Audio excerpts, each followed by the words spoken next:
All right, welcome back to the program, everybody, and we appreciate Doug Brown hanging with us. He's a professional. He's now a broadcaster, but a Canadian Football Hall of Fame defensive tackle for the Blue Bombers, too. So, Doug, we got him now. Appreciate you hanging in. Now, if you can just pick up where we left off, the question was, do you believe there will be NFL in 2020? You're a Redskins alum.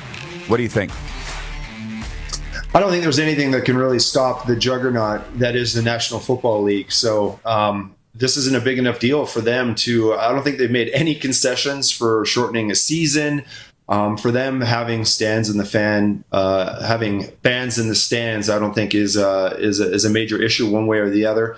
My understanding is the money each team gets from their TV deal covers all their operational costs. So just existing and going on, but the NFL doesn't pay much attention to things like this. This is probably what they just chalk up to another distraction, another expense. So obviously there's going to be a lot of testing and a lot of changes that'll have to happen. But I really don't think with how big the National Football League is that this is really going to curtail football. And my understanding is they're going to have a full season and go about business as usual once they get the new protocols in place. Do you find yourself answering this question on a daily basis? That's a pretty polished answer. I mean, are you getting asked it every day out there in Winnipeg? Well, I get asked a lot about the prospects of a Winnipeg Blue Bomber football season, right? We're all anxious. We're all hoping. Obviously, what are the odds that, when the drought ends, the first time you have to concern yourself about whether there's going to be back-to-back CFL seasons is when the Winnipeg Blue Bombers are the reigning champions of the Canadian Football League. They wait this long for it, and now there's questions for the first time whether there's going to be another season. So it's going to be real interesting. I think there's a lot of obstacles in front of the CFL when it comes to making this, a reality for being able to have a season in 2020. But see, that's why I led with the NFL, because it's such apples and oranges, as you know. I mean, it's supposed to be the Bombers' home opener tonight, Doug. That's where you would be against the Calgary Stampeders. So let's get into it.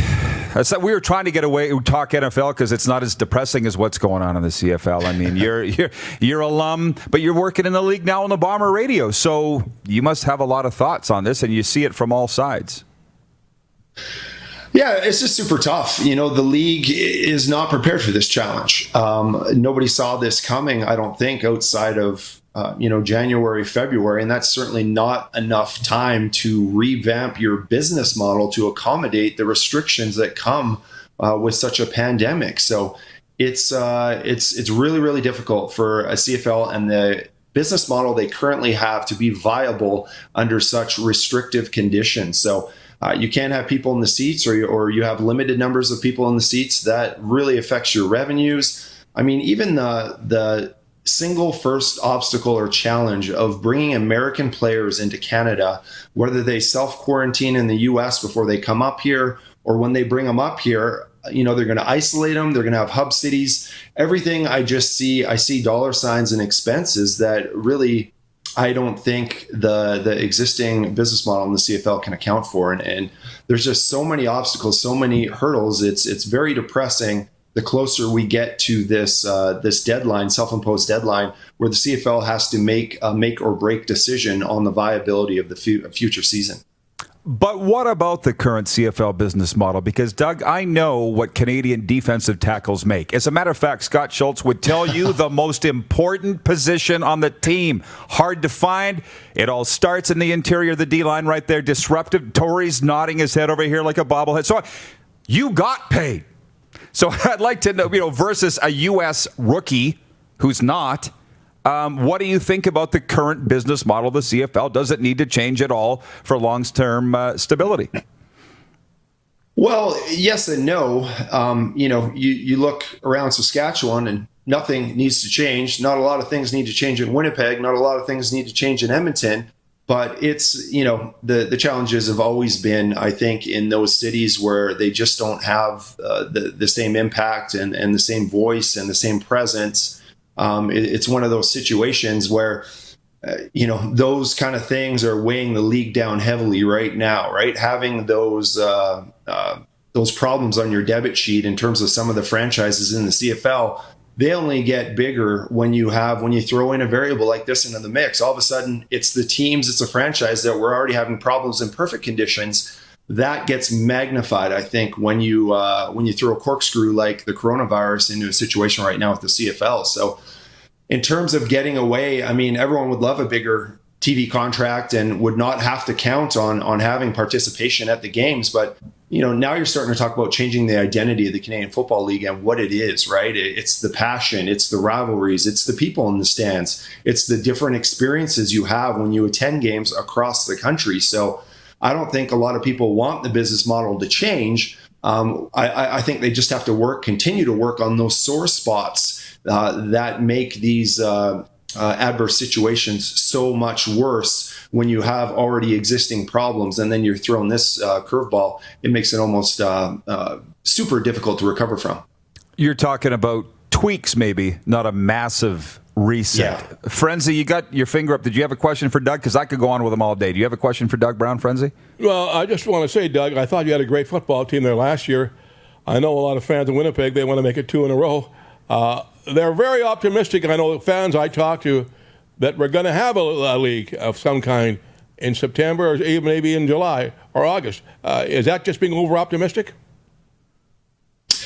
Yeah, I mean, there's no one that would like to see Canadian football more than, present company, obviously, here. I love the game. I love being involved in it still. It was a lot more fun when I was playing, but it's still, there's such a passion for it. And obviously, there's an audience, a tremendous audience in Canada and in the U.S.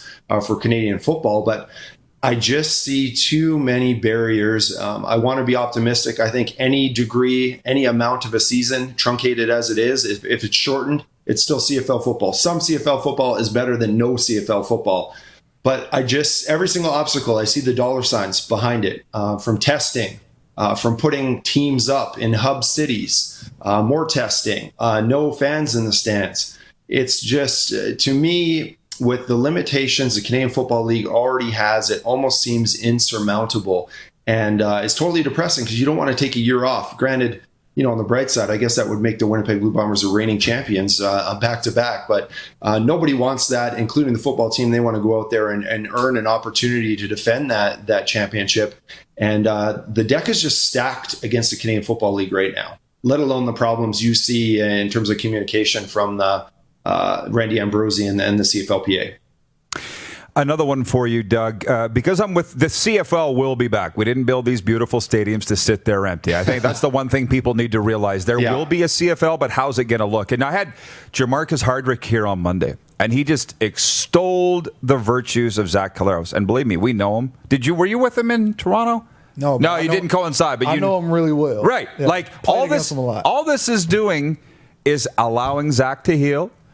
And I said to Yoshi, I could actually see the Bombers winning multiple Grey Cups with this guy as your quarterback. Now, don't fall off your chair, Doug. I'm saying it. And I was pulling for you guys to win last year. I was on record as that. Could you see that happening? Let's just play the what-if game for a second. If all things were... I just lost audio there for a second, but I did hear something about Zach Collaros. I think I need to get the audio back here, so I'll keep talking. Do you not have us at all? You're back. Okay. I just said, I think I could see the Bombers winning multiple Grey Cups with this guy as your quarterback, and that's why you need to get on the field sooner than later. But can you see that?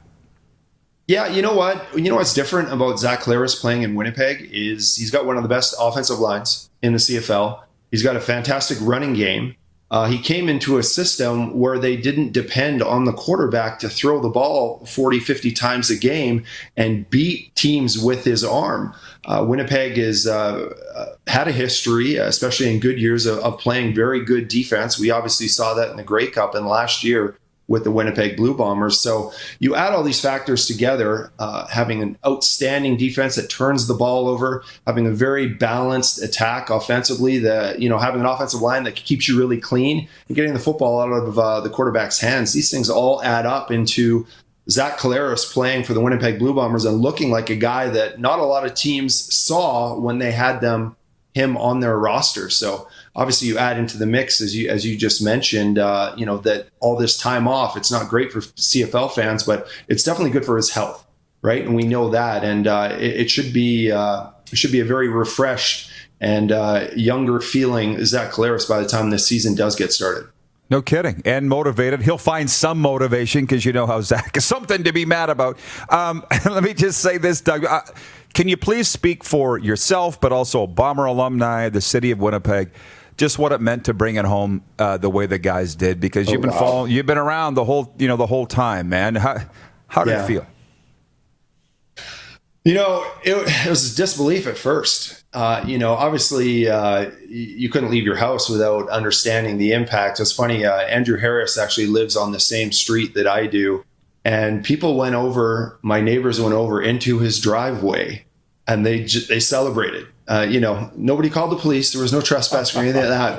But people got up out of their homes and everyone, they know where he lived on this street. And they shot a video, put it on Facebook, and they were just celebrating on his driveway. Okay, that's just gives you an indication of how that championship affected this football team. Obviously, very accomplished franchise. It had just been so long, right? And when you're talking decades in terms of a drought, and then finally, all of a sudden, and it wasn't even expected. They went into the playoffs. We knew this was a good football team, but they had to go on the road so many times. You had to go into Calgary. You had to go into Saskatchewan. You had to go back to Calgary. And then you had to play Hamilton. That was a much better team during the regular season. So it was unexpected. And all of a sudden, just before we even knew how to prepare ourselves or what was going on, Portage and Main was blocked off. And the celebration began. The parade was absolutely insane. So you want to talk about momentum the football franchise has. It was almost like a rebirth for this football club. And how it galvanized the province and the fans is just outstanding. Well, you know what? It was outstanding to watch from over here. Believe me, it was. And so thanks for that. And Doug, you are at least as good a color guy as you were a player, and that's saying something. Big fan here. Appreciate the chat. Appreciate that, man. Stay safe out there. Hope to see you soon. Good to see you. Thanks for having me on. I always watch your show, man. So it's great. Thank you, Doug. Appreciate it. All the time. No problem. Canadian Football Hall of Famer Doug Brown chiming in from the Manitoba capital. There you go, Tori. See, that's the thing. This broadcasting thing's fun, especially for guys like you and Doug that have done it. It's probably not that hard for you, right? You're watching Rod Pedersen On Demand.